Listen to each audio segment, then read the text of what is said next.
Olá, alunos! Nessa aula a gente vai falar sobre como usar imagens, cores e planos de fundo no seu HTML. Sendo mais detalhado, então a gente vai aprender como incluir imagens em sua página web, sejam sozinhas ou então juntamente com texto, como usar imagens como links que podem ser clicados, como fornecer alternativas para navegadores que não podem visualizar imagens. Então, tem alguns tipos de navegadores, por mais estranho que pareça, que são totalmente textuais, e ele não consegue exibir imagem HTML. Então, você tem que colocar uma descrição textual da sua imagem. Ou então, pessoas que são deficientes visuais, que usam programas de leitura de tela, que vão precisar de que nem eu falei, um programa de leitura de tela, que vai ler a sua página web. Então, tem que ter uma descrição textual também da sua imagem. Também, como usar as dimensões e escala de imagens para fornecer visualizações da imagem. Então, às vezes, você quer aumentar, diminuir a sua imagem na sua página. Como mudar as cores de fonte e do plano de fundo em sua página da web. Então, como mudar a cor de texto. Como mudar, por exemplo, a cor do plano de fundo, que por padrão é branca. Como usar imagens para o plano de fundo também divididos na página. Então, além de uma cor no fundo da página, você também pode usar uma imagem como fundo da página. Primeiro, eu vou falar um pouquinho sobre imagens em geral, imagens digitais registradas no computador. Então, a imagem digital ela é organizada em uma série de linhas e colunas formadas por pixels, que são pequenos quadradinhos, como se a imagem fosse um grande mosaico quadriculado. Então, um pixel nada mais é do que um ponto em seu monitor, um pequeno quadrado, com cor e brilho variados. E esses pequenos quadrados todos juntos formam uma imagem. Aqui dá a gente para ver melhor esse efeito. Então, foi dado um baita zoom aqui na área do olho dessa criança. E aí a gente consegue ver os vários pixels que formam essa imagem. Então, por exemplo, esse aqui destacado em preto é um pixel sozinho. Só que os pixels geralmente são tão pequenos, porque a resolução da imagem é grande, que para o nosso olho humano a gente percebe como se fosse uma imagem contínua e não quadriculada. Então, como a imagem é formada pixel a pixel, se tiverem seu tamanho aumentado, eles podem sofrer distorções consideráveis. Então, geralmente a gente fala que a gente pode escalar uma imagem para ela ficar maior, desde que a resolução dela seja boa. Pois, então, cada ponto é transformado em blocos maiores para compor a imagem maior. Ou seja, se você aumentar a imagem, o pixel que antes era pequenininho, ele vai aumentar. E se a resolução da imagem não for boa, ela vai ficar um pouco desfocada, que nem um exemplo que eu vou mostrar daqui a pouco. Então, aqui, por exemplo, aconteceu esse efeito. Então, eu tenho uma imagem que, por padrão, ela é pequena, a resolução dela não é muito boa. Quando eu falo resolução, o que eu estou querendo dizer? Que geralmente existe uma medida que chama DPI, que é dots per inch, ou então, em português, pontos por polegada, que ela mede quantos pixels tem em uma polegada quadrada. Uma polegada é mais ou menos 2,64 centímetros. E aí, quanto mais pixels nessa polegada quadrada, maior a resolução espacial da imagem. Só que essa imagem aqui, ela não tinha uma resolução espacial boa. Aí o que acontece? Quando você aumenta a imagem, que nem a que está aqui do lado, os pixels ficam muito grandes, a imagem fica um pouco desfocada. Então, também tenha um pouco de olho em ver se a resolução da sua imagem está boa, porque se você aumentar muito, ela vai ficar desfocada. Também existe um negócio que a gente chama tamanho da imagem, que é importante saber também. Então, imagens geralmente elas são representadas por matrizes de pixels, então você tem um número de linhas e um número de colunas. E o tamanho de uma imagem digital, então, está definido o número de linhas e colunas que a formam. Então, a foto abaixo, por exemplo, tem 292 pixels de colunas e 200 linhas aqui, pixels. Ou seja, a gente fala que é um tamanho 292 por 200 pixels. Geralmente, você consegue essa informação qual o tamanho da imagem nos detalhes da imagem no sistema operacional. Então, esse era o meu basiquinho sobre imagens em geral, imagens digitais no computador. Lembrando que uma imagem também ela pode estar salva em diversos formatos, os mais comuns sendo JPG ou JPEG, ou então PNG, por exemplo, e também tem o GIF. Mas todas elas funcionam em HTML. Qual que é a tag de HTML para imagens? Ela também é uma tag de mão única, ou seja, não é uma tag de mão dupla. Então, é uma tag que se assemelha a HR, que é de régua horizontal, ou então de BR, que é de quebra de linha. E ela é utilizada para inserir imagens inline em um documento HTML. Inline vai ficar um pouco melhor explicado daqui a pouco. Como eu falei, a tag MG não possui tag de fechamento, sendo semelhante à tag HR de régua horizontal ou a BR de quebra de linha. A tag MG apresenta um atributo que é muito importante, que eu diria até que ele é obrigatório. A tag MG sem esse atributo não faz nada. Então, ela precisa de um atributo que chama SRC. SRC aqui, no caso, é uma sigla para source, que em português seria fonte. Então, por exemplo, aqui a gente tem algumas tags de imagens, 3 imagens. Então, aqui eu estou colocando uma imagem, o atributo source e o valor do atributo aqui, imagem.gif. Aqui, para estar usando direto assim o nome do arquivo imagem.gif, significa que meu arquivo HTML está na mesma pasta do meu arquivo imagem.gif, ou seja, estou usando um caminho relativo. Lembra de caminhos relativos que a gente aprendeu lá em links HTML? Eles também são usados aqui. Então, nesses exemplos aqui, nos 2 primeiros, eu estou usando links relativos. Na segunda imagem aqui, pelo caminho relativo aqui que está sendo usado como valor do atributo SRC, o source, eu sei que a imagem ela não está na mesma pasta do meu arquivo HTML, ela está numa pasta acima. Eu sei disso por causa desses 2 pontos aqui, que sobram para a pasta anterior, que nem a gente já aprendeu. A última imagem aqui de exemplo, ela mostra outra possibilidade, que é o arquivo de imagem não está no seu computador, mas está em algum local na internet. Aqui que você coloca o link ou então a URL para essa imagem. Lembrando que, no geral, a gente prefere não usar essa opção, porque vai que esse servidor para de funcionar. Aí sua imagem também vai parar de carregar. Então, no geral, a gente, mesmo que a imagem você tenha pegado com autorização de algum site, por exemplo, Google Imagens, é preferível que você baixe a sua imagem e deixe ali no seu computador, no seu servidor. Tá. Lembrando, essa tag MG de imagem, ela também vai dentro do body, tá? A maior parte das tags que a gente está aprendendo agora, todas elas vão dentro do body. Tá.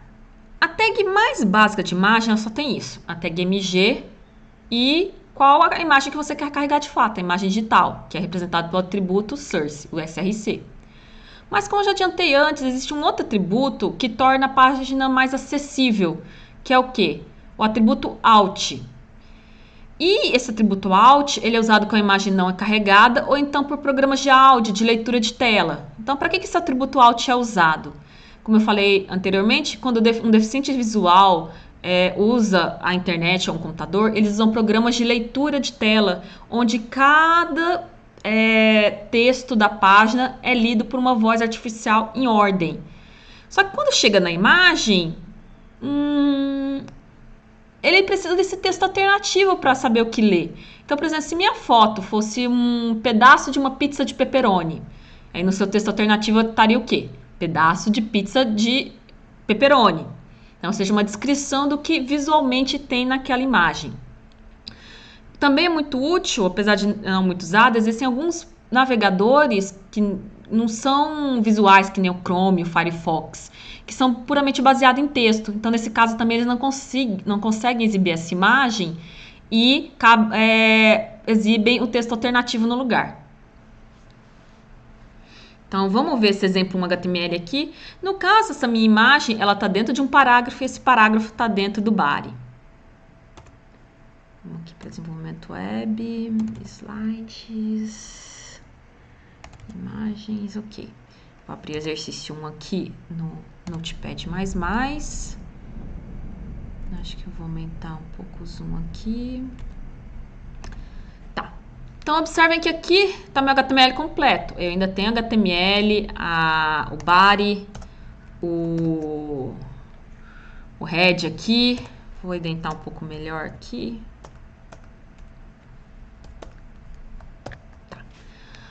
Ok, aqui tem aquela tag meta, que também vai dentro do head, que está especificando qual a codificação de caracteres que eu estou usando. Além do title, também essa outra tag é possível colocar dentro do head.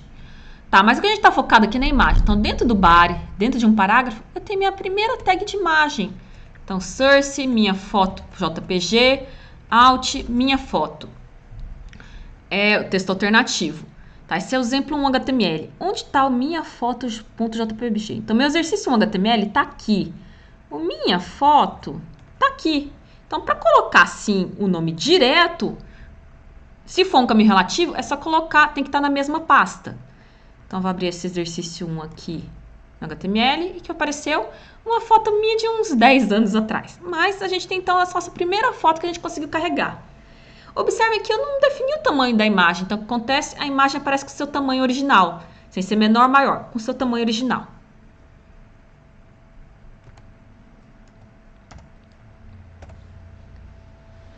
Tá, ali eu só tinha uma imagem nesse exemplo anterior. E se eu quiser colocar um texto junto? Então, a gente tem dois exemplos aqui, o 2 e o 3. No primeiro, no 2, eu, ao invés de estar carregando minha imagem, agora eu estou carregando uma imagem do escudo do Palmeiras. Então, agora é o Palmeiras PNG. De novo, está escrito assim, o HTML, exercício 2 HTML e o Palmeiras PNG estão na mesma pasta. O texto alternativo, que é muito importante colocar, está escrito escudo do Palmeiras. E eu tenho um cabeçalho de nível 1 antes. Lembrando que isso tudo está dentro do body. Então, aqui no Notepad++, aqui, H1, cabeçalho de nível 1, escudo do Palmeiras, e uma imagem dentro de um parágrafo do Palmeiras PNG. E aí aconteceu, cabeçalho de nível 1, a imagem do Palmeiras com o seu tamanho original. Tá, e se eu fizer o seguinte, que é o exercício 3, modificar esse um pouco exemplo, em vez de colocar a imagem dentro do parágrafo, eu colocar ela dentro do cabeçalho de nível 1 e antes do texto escudo do Palmeiras, que fica direto dentro do H1.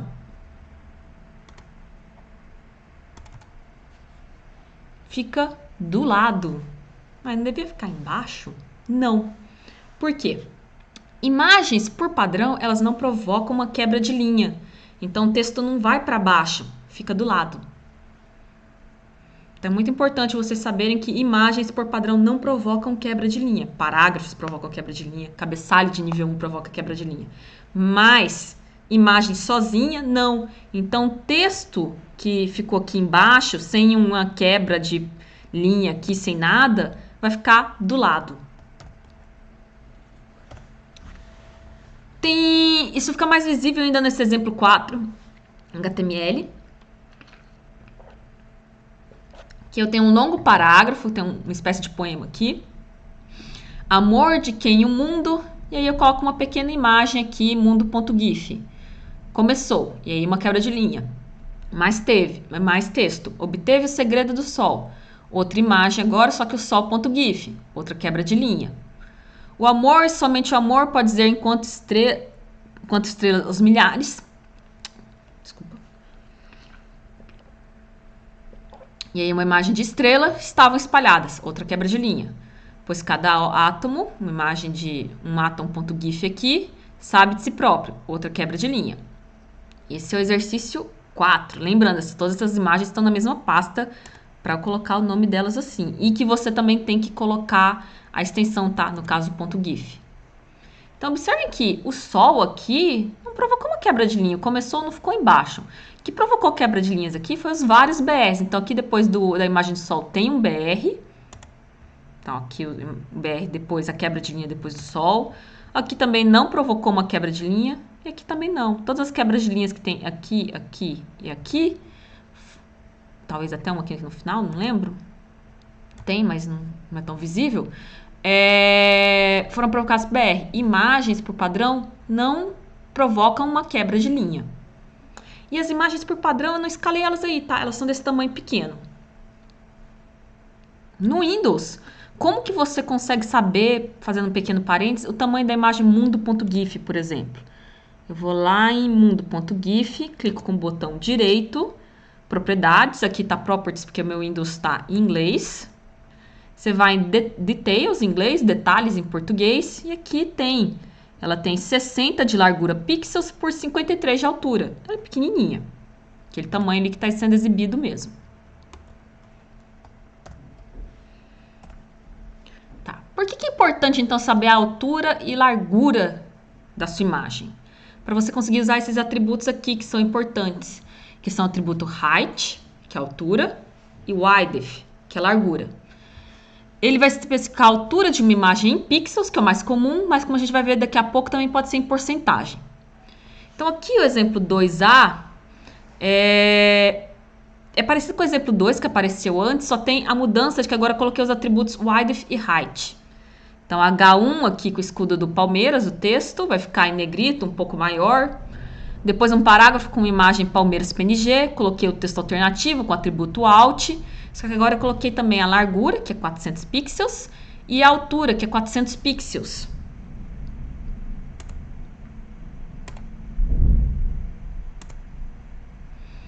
Então, olhando aqui,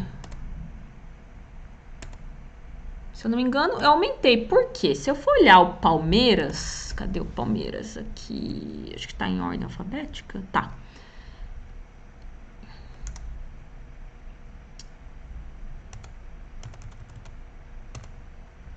Ele tem que tamanho? 200 por 200. Então, quando eu coloco 400 por 400, significa o quê? Eu estou dobrando o tamanho dele. Então, você pode usar o width e o height para aumentar a imagem, que nem eu fiz agora.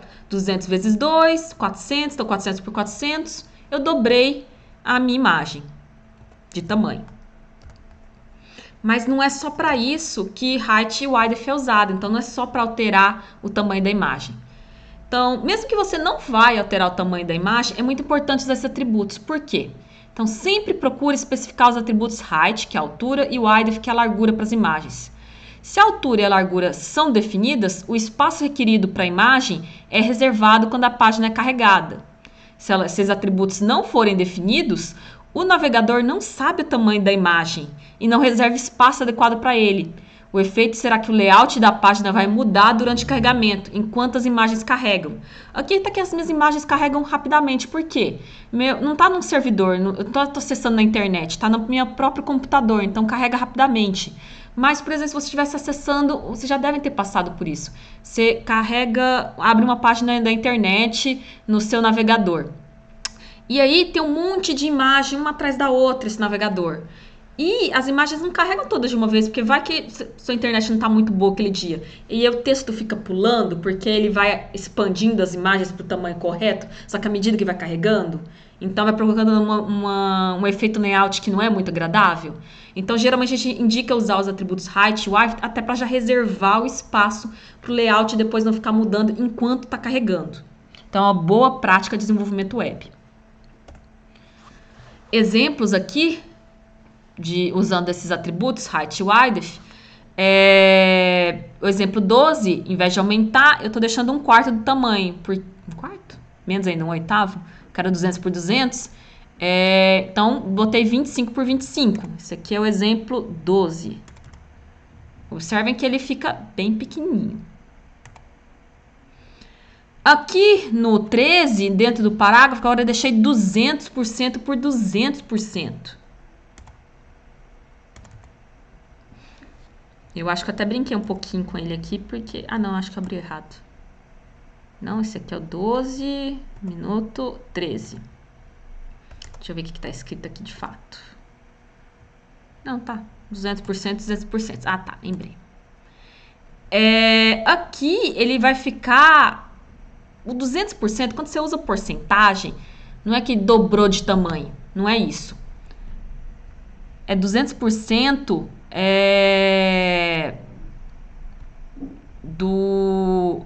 digamos assim, da largura do elemento pi, ou seja, da largura da página.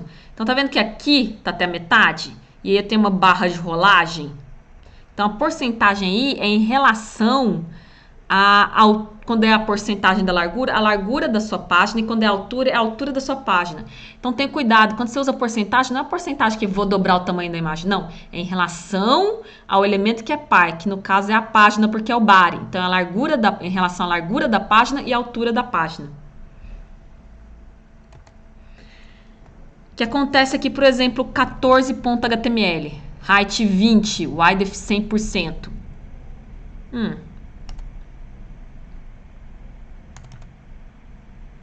Então, tá vendo que a largura da página, o width, estava em 100%, então ficou super esticado. Mas a altura estava em 20, significa o quê? Se você não calcular direito ali a sua escala e aumentar mais na largura do que na altura, que nem aconteceu aqui, vai esticar a sua imagem ou alongar a sua imagem.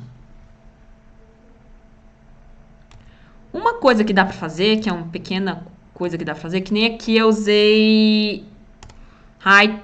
Vou pegar um que eu aumentei. Tá, vou deixar aqui mesmo. Eu precisava aqui ter colocado, eu calculei, era 200 por 200, então 25 por 25 ainda tá na mesma proporção. Mas se eu tirasse um desses atributos aqui, vou salvar e carregar de novo 12. Ficou igual. Por quê? Se você colocar um só dos atributos, o outro é escalado proporcionalmente para a imagem não ficar distorcida, ou seja, com a mesma razão de aspecto. Então, funciona também dessa forma, tá? Importante vocês colocarem pelo menos um deles. Tá. Com isso, a gente termina sobre como dimensionar uma imagem. Então, como a gente aprendeu a dimensionar a imagem, ok. Mas você deve ter percebido agora que todas as imagens estão alinhadas à esquerda. Como que... e que o texto, às vezes, não está do formato que você está querendo do lado ou embaixo. Então, como mudar isso? Então, como que você faz alinhamento de texto e imagem? Então, uso do atributo align. Tá. Então, quando você usa align, você tem dois valores possíveis para a imagem. Lembrando que esse atributo já apareceu em outros lugares aqui. Apareceu em parágrafo, apareceu em régua horizontal, então é um atributo que existe em algumas tags. Em imagens, align pode ter dois valores por enquanto. Left, que é alinhar a imagem à esquerda, e right, que é alinhar a imagem à direita. Só que left aqui, quando você bota align igual a left, é diferente do que não usar o align. O align igual a left, além de alinhar à esquerda, ele vai fazer também que nesse caso, percebam que a imagem está dentro de um parágrafo. A quebra de linha delimitada pelo parágrafo some e o texto fica do lado, que nem a gente vai ver agora no próximo exemplo. Então, esse aqui é o exemplo 6 HTML. Observem aqui que eu tenho 1, 2, 3 parágrafos bem grandes, mas aqui bem no início eu tenho um parágrafo e dentro dele uma imagem, tulips.gif, botei o texto alternativo e botei align igual a left. E aqui o fim do parágrafo. E o cabeçalho de nível 1 aqui, misterioso assassino das tulipas ataca. Vamos abrir isso aqui, acho que é o 16. Não, 6. Observem o que? A imagem ficou alinhada à esquerda e apesar de ela estar dentro de um parágrafo, o texto, o H1 e os 3 parágrafos não ficaram embaixo, ficaram do lado, porque o align igual a left ele também vai remover a quebra de linha automática gerada por este parágrafo aqui. E vamos modificar aqui para o 6 HTML também. Se você botar um right aqui, Ctrl S para salvar, recarrega, simplesmente vai para o outro lado. Mas ainda tem aquele efeito do parágrafo perder a sua quebra de linha e o texto fica do lado. Só mudar aqui para o left. Lembrando, é muito importante escrever esses valores corretamente. Se você esquecer um T aqui, não funciona.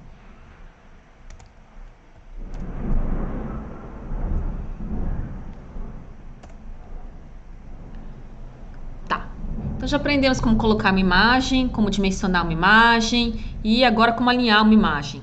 Outra coisa muito interessante é que você pode ter uma imagem que ao mesmo tempo é um link, ou seja, você pode clicar lá na imagem e ela vai te levar para outra página. Então, uma imagem pode servir de link? Claro que pode. É só combinar as tags que você já sabe. Então, você deve incluir uma tag IMG dentro das partes de abertura e fechamento de uma tag de link A. Que nem nesses exemplos aqui. Esse aqui é o 8 HTML. Observem que existe um parágrafo. Dentro de um parágrafo tem um link que vai para o index.html. E dentro do link, ao invés do texto de atenção, a gente tem o quê? Uma imagem. Então, no lugar do texto de atenção, é só colocar uma imagem.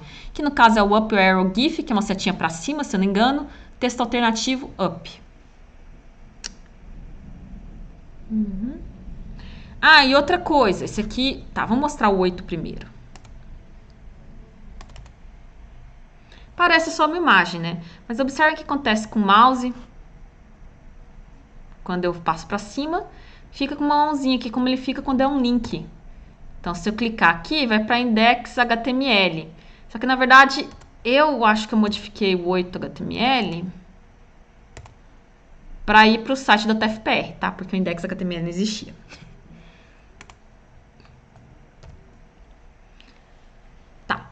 O 9, observem que dentro do parágrafo, dentro do link, eu não coloquei só a imagem. Depois da imagem, eu coloquei um texto, voltar para o índice. Então, exemplo 9 aqui. Também coloquei um voltar para o índice. Lembrando, não está index.html, tá o site da UTFPR Campo Mourão.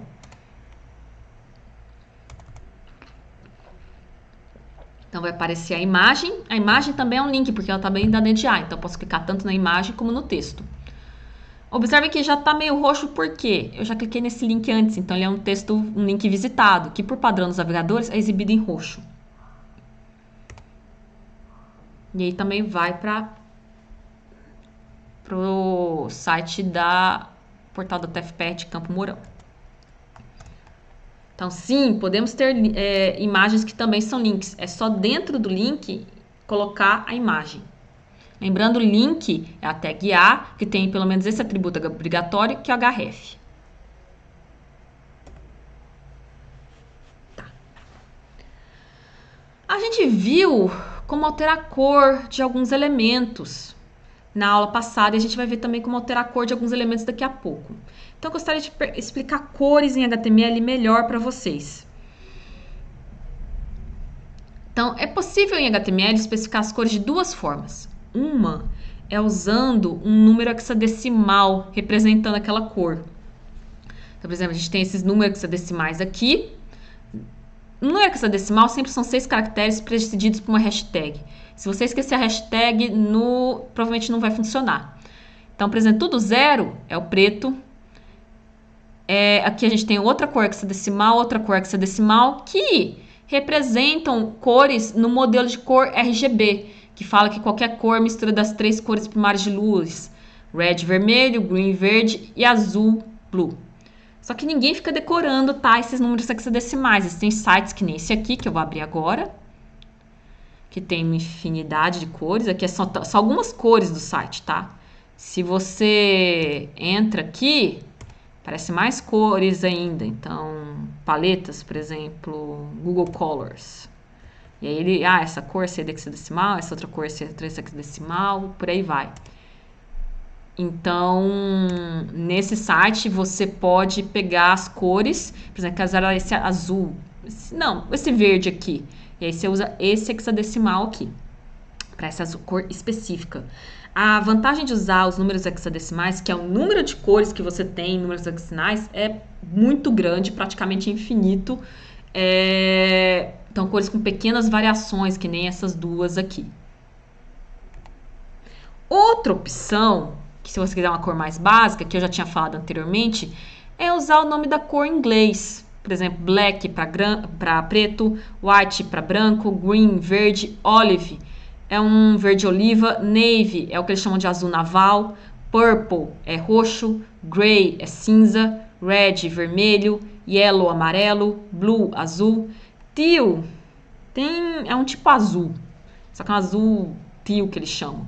Lime é um verde lima, aqua é um verde água, fúcsia lembra uma espécie de mistura de roxo com rosa.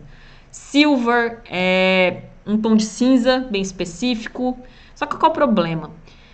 Existem uma quantidade grande de nomes pré-definidos de cores. Então, o número de cores que você tem usando palavras, o nome da cor em inglês, é menor do que se você tem o número de cores que você tem usando números hexadecimais.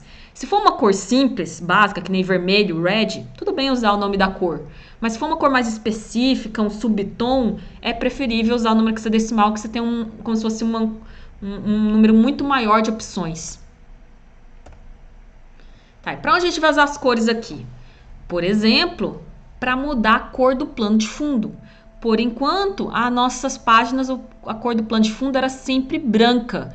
A gente vai conseguir mudar isso agora com o atributo bgcolor. Por que bgcolor? BG é de background. Background seria fundo. Então, background color, fundo da cor. Então, o bgcolor, esse atributo vai onde? Na tag body. Sim, a tag body também tem atributos. Então, aqui eu estou usando vários exemplos de bgcolor. Lembrando que você só tem um body por página, tá? E eu posso usar no hexadecimal, que nem os dois primeiros exemplos, ou posso usar nome da cor em inglês. Mas usar, por exemplo, BG Color igual a white não faz muita coisa porque o padrão já é branco. Outros atributos que você pode usar na tag body são os seguintes. Imagina que você quer mudar toda a cor do texto. O padrão da cor do texto é preto, mas imagina que você quer colocar rosa. Então, você consegue isso, com exceção para o texto dentro das tabelas, você consegue mudar isso usando o atributo text, que recebe como valor desse atributo text uma cor e que é um atributo do body. Então, o text vai controlar a cor do texto do corpo de toda a página, exceto para links, que eu vou falar daqui a pouco, e texto dentro das tabelas. E aí, esses outros 3 atributos estão relacionados a links, mas existem tipos de link, assim, estados do link, por assim dizer. Então, link, o atributo link vai controlar a cor dos links normais, que são azuis por padrão. O que é um link normal? Aquele que ainda não foi visitado. Tá. O outro atributo vlink vai controlar a cor dos links já visitados, que por padrão é roxo, mas você consegue mudar esse padrão. E a link vai controlar a cor de um link que já recebeu um clique do mouse, mas que ainda não foi solto. É um estado bem breve, que geralmente a gente não observa muito, que é o estado ativado. E por padrão eles são vermelhos. Então, deixa eu ver se eu tenho algum... Cadê os links que tinha aqui? Acho que essa aqui é a 8, então acho que é a 9. Tá. Eu vou clicar aqui com o mouse e não vou soltar o mouse imediatamente, tá? Eu vou clicar o mouse, percebam que eu ainda não soltei, tá vermelho. Isso é um link ativado. Só que geralmente a gente clica e solta tão rápido que você não observa muito isso. Mas para mudar essa cor vermelha para outra cor, você usa que atributo? O alink, que é para os links ativados, no body. Então, vou mostrar um exemplo aqui agora. Exemplo 15 HTML. Então, no body desse 15 HTML, dentro do body a gente tem um parágrafo. Dentro do parágrafo tem um link para o site da UTF-PR. E depois tem outro parágrafo. E observe que agora o body está com todos os atributos possíveis. Então, BG Color é o quê? Cor de fundo. Usei o número hexadecimal. Que cor é essa? Daqui a pouco a gente descobre. Links que ainda não foram visitados. Links normais. Vão aparecer o quê? Em branco. Obviamente, não coloque links em brancos quando seu fundo é branco. Branco no branco não aparece nada. Só coloquei em branco aqui porque a cor de fundo não é mais branca. Links visitados, não é mais o roxo padrão, eu quero preto. A link, não é mais o vermelho padrão, eu quero gray, é cinza. E o texto? Azul, blue. Então, vamos ficar como vai ficar esse pequeno carnaval. Então, tá aqui. Então, essa cor, esse meio laranja aqui, essa cor hexadecimal aqui. O link não tá branco porque já foi visitado. Inclusive, eu acho que é a página do TFPR. Mas por que ele está preto? Porque ele já foi visitado, eu queria uma cor preta para links visitados.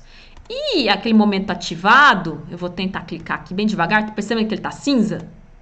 Quando você solta, vai. E outra coisa, estão percebendo que o texto aqui debaixo do parágrafo está azul? Por quê? Text igual blue.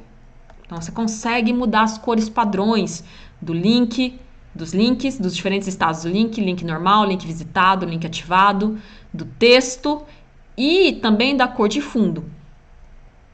Tudo usando ou o nome da cor em inglês ou o número hexadecimal. Mas lembrando do número hexadecimal, você tem que usar o hashtag, senão provavelmente não funciona.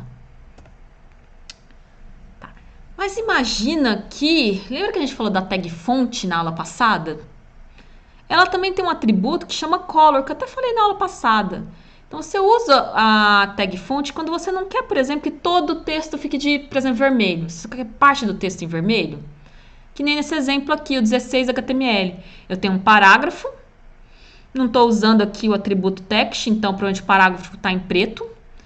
E aí, só a parte, a palavra vermelho aqui, eu destaquei com a tag fonte, usei a tag de abertura fonte, a tag de fechamento fonte, envolvendo a palavra vermelho. Usei o atributo color e usei o número hexadecimal, que é para vermelho. Poderia ter usado o red também. E aí, o que acontece? Só parte do texto fica com uma cor diferente. Então, se você quer que só parte do texto fique destacado com uma cor diferente, você pode usar a tag fonte e você bota a tag fonte com o atributo color envolvendo só a parte que você quer alterar a cor.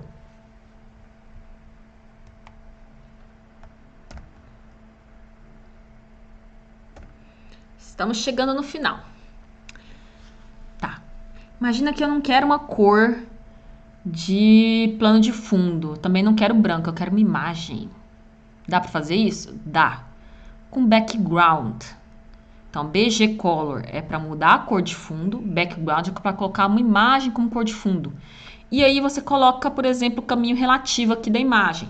Então, esse fundo JPG, por exemplo, ele existe, tá?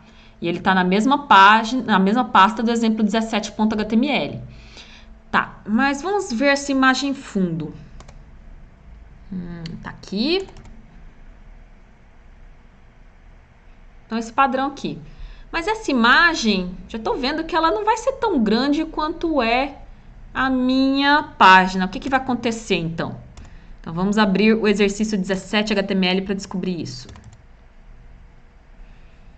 A imagem ela é repetida. Tá vendo que aqui dá para ver a repetição da imagem? Como se fosse um azulejo que você está azulejando seu banheiro e a imagem fosse o seu azulejo individual. E aí coloquei um texto aqui só para ficar mais evidente, um texto meio fake aqui, evidente que o texto fica por cima da imagem. Por isso que é a imagem de plano de fundo, a imagem fica atrás do texto. Mais para frente, em CSS, a gente vai conseguir configurar mais ainda quando a gente colocar uma imagem como plano de fundo. Tá, pessoal, do conteúdo de imagens, cores e imagens como plano de fundo, é isso aí. Então, até a próxima.